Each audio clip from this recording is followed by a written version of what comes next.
नमस्कार साथियों, smart scholar YouTube channel में आपका स्वागत है। आज की क्लास में हम लोग डिस्कस करेंगे उपराष्ट्रपति, जिसका उल्लेख संविधान के भाग 4 में अनुच्छेद 63 से लेकर के 71 तक किया गया है। और हम लोग इस तरह पढ़ेंगे ताकि प्रत्येक अनुच्छेद आसानी से हम लोगों को याद हो जाए। तो चलिए, पहला प्रश्न ये उठता है कि राष्ट्रपति के पद का उल्लेख कहाँ है। तो राष्ट्रपति के पद का उल्लेख संविधान के अनुच्छेद 63 में उल्लिखित है। और उपराष्ट्रपति का ये जो पद है अमेरिकी संविधान से लिया गया है। अब आपको आगे ये सोचना है कि जब पद का उल्लेख है तो वह किन किन रूपों में कार्य करेगा। तो ये दो रूप में कार्य करता है। वो कौन कौन से? तो पहला, अनुच्छेद 64 के तहत उपराष्ट्रपति राज्यसभा का पदेन सभापति होता है, अर्थात राज्यसभा के पदेन सभापति के रूप में वह कार्य करता है और इसका उल्लेख अनुच्छेद 64 में है। अब राष्ट्रपति अन्य रूप में जो कार्य करता है वह अनुच्छेद 65 में है। अनुच्छेद 65 के तहत उपराष्ट्रपति राष्ट्रपति के रूप में कार्य करता है। अब प्रश्न उठता है कि उपराष्ट्रपति जो राष्ट्रपति के रूप में कार्य करेगा तो कब करेगा? तो जब राष्ट्रपति की मृत्यु, इस्तीफे या हटाने या अन्य कारणों की रिक्त की दशा में उपराष्ट्रपति राष्ट्रपति के कार्यों का निर्वहन करेगा, तथा यदि राष्ट्रपति अनुपस्थित या बीमारी या अन्य किसी कारण से भी अनुपस्थित रहता है तो भी वह राष्ट्रपति के रूप में कार्य करेगा। अब आगे प्रश्न ये बन जाता है कि जब वह राष्ट्रपति के रूप में कार्य कर रहा होता है तो उसके कर्तव्य निर्वहन के समय उसकी शक्तियां क्या होंगी? क्या राष्ट्रपति जैसी शक्तियां होंगी? तो जी हाँ, जब वह राष्ट्रपति के रूप में कार्य करता है तो उपराष्ट्रपति के पास वे सभी शक्तियां एवं उन मुक्तियां प्राप्त होती हैं जो राष्ट्रपति को प्राप्त होती हैं, तथा संसद द्वारा निर्धारित सभी परिलब्धियां, अधिकारों एवं विशेषाधिकारों का वह हकदार होता है। अब प्रश्न जो उठता है वो संदेह इस हो जाता है कि क्या राष्ट्रपति जब क्या उपराष्ट्रपति जब राष्ट्रपति के रूप में कार्य करता है तो वह पदेन सभापति के रूप में जब कार्य करता है तो दोनों उपलब्धियां प्राप्त करेगा।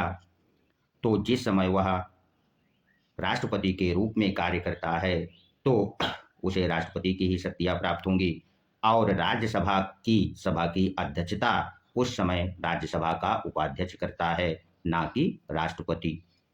अब उसके कार्यों में पदेन सभापति को हमने 64 में पढ़ा।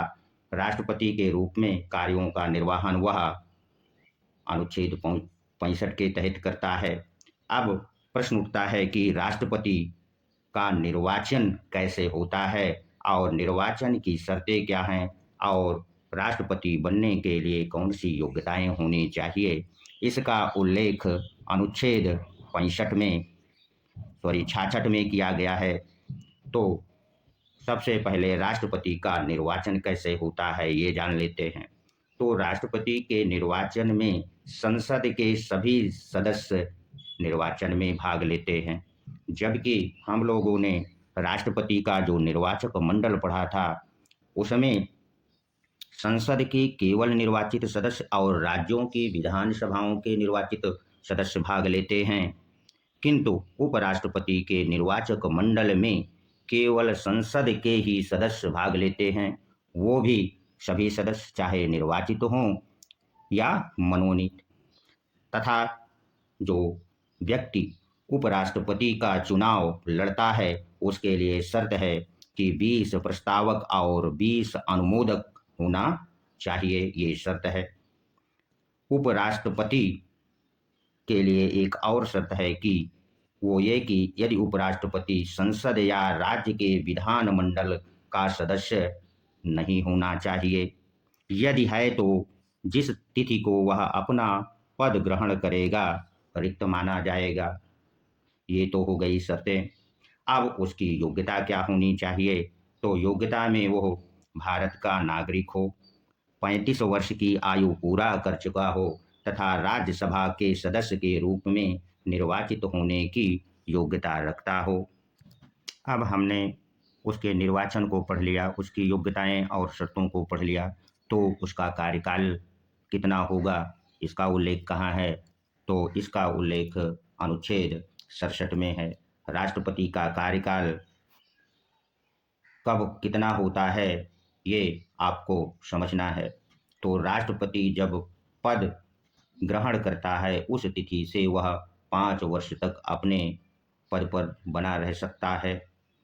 इसके पहले उपराष्ट्रपति राष्ट्रपति को संबोधित ज्ञापन हस्ताक्षर सहित त्यागपत्र भी दे सकता है, अथवा राज्यसभा तत्कालीन कुल सदस्य संख्या एवं उपस्थित मतदान से भी उसे उपराष्ट्रपति के पद से हटा सकती है, किंतु राज्यसभा द्वारा उसका अनुमोदन होना आवश्यक है।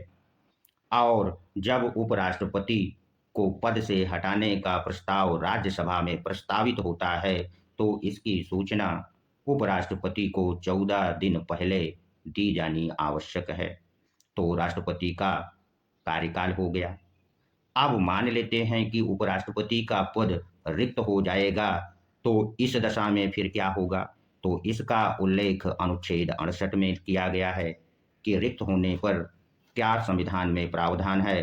तो यदि उपराष्ट्रपति का पद मृत्यु, त्याग पत्र या अन्य कारण से रिक्त हो जाता है, तो हमारे संविधान में कार्यवाहक उपराष्ट्रपति की कोई व्यवस्था नहीं है और ना ही नए उपराष्ट्रपति के चुनाव के लिए संविधान में कोई समय सीमा का उल्लेख है।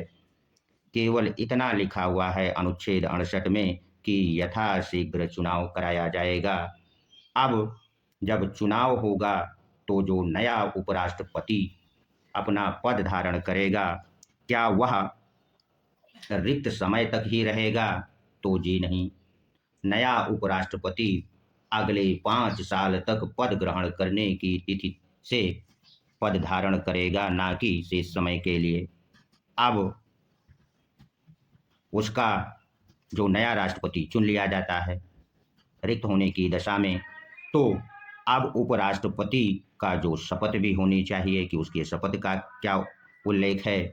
तो उपराष्ट्रपति के शपथ का जो उल्लेख है वह उपराष्ट्रपति के पद की शपथ का जो उल्लेख अनुच्छेद 69 में किया गया है, इसमें इस बात का उल्लेख है कि उपराष्ट्रपति को पद की शपथ राष्ट्रपति या राष्ट्रपति द्वारा नियुक्त किसी व्यक्ति द्वारा दिलाई जाएगी। अब इस बात को भी हमें यहाँ समझना है कि राष्ट्रपति को जो शपथ दिलाई जाती है, वह किस बात की शपथ लेता है। तो उपराष्ट्रपति के जो शपथ दिलाई जाती है वह संविधान के प्रति सच्ची श्रद्धा और निष्ठा की शपथ लेता है और वचन देता है कि वह अपने पद एवं कर्तव्यों का श्रद्धापूर्वक निर्वहन करेगा। तो ये था उपराष्ट्रपति की शपथ। अब अनुच्छेद 70 और 71 में किस बात का उल्लेख है उसे भी हम लोग डिस्कस कर लें। अनुच्छेद 70 में इस बात का उल्लेख है कि अन्य आकस्मिक स्थिति में राष्ट्रपति के कार्यों के निर्वहन का उल्लेख है और ऐसा तभी वो कर सकता है राष्ट्रपति के कार्यों को जब संसद ऐसा प्राविधान कर दे और संसद ये संतुष्ट हो जाए कि उपराष्ट्रपति राष्ट्रपति के कर्तव्यों एवं कार्यों के निर्वहन के लिए उपयुक्त है, तो वह अनुच्छेद 70 के तहत आकस्मिक स्थिति में राष्ट्रपति के कार्यों का निर्वहन करेगा, जिसका हमने अब तक उसके कार्यों का उल्लेख पढ़ा है उसमें नहीं है। तो संसद को ये अधिकार होगा कि वो राष्ट्रपति के कार्यों को उपराष्ट्रपति को दे, वो भी आकस्मिक अवस्था में। ये अधिकार संसद के पास है। अब अनुच्छेद 71 जहां से बहुत बार प्रश्न पूछा भी गया है, बहुत ही इम्पोर्टेंट है और इसे आप लोग यदि नोट्स बना रहे हैं तो अवश्य नोट कर लीजिए। यदि उपराष्ट्रपति के चुनाव से संबंधित कोई विवाद हो जाए तो इसका उल्लेख अनुच्छेद 71 में किया गया है। विवाद की स्थिति में विवाद की जांच एवं निर्णय करने का अधिकार सुप्रीम कोर्ट को है और उसका जो निर्णय होगा वह अंतिम होगा। यदि सुप्रीम कोर्ट उपराष्ट्रपति के निर्वाचन को शून्य घोषित कर देता है तो पद के दौरान किया गया कार्य उसका वैध होगा, अवैध नहीं होगा। अगला एक संविधान संशोधन किया गया, वो 11वां संविधान संशोधन 1967 में अनुच्छेद 71(4) जोड़ करके ये व्यवस्था कर दी गई कि यदि निर्वाचक मंडल में कुछ स्थान रिक्त हैं तो ऐसी दशा में उपराष्ट्रपति के चुनाव के वैधता को चुनौती नहीं दी जा सकती। आशा करते हैं कि यह वीडियो आपको अच्छा लगा होगा।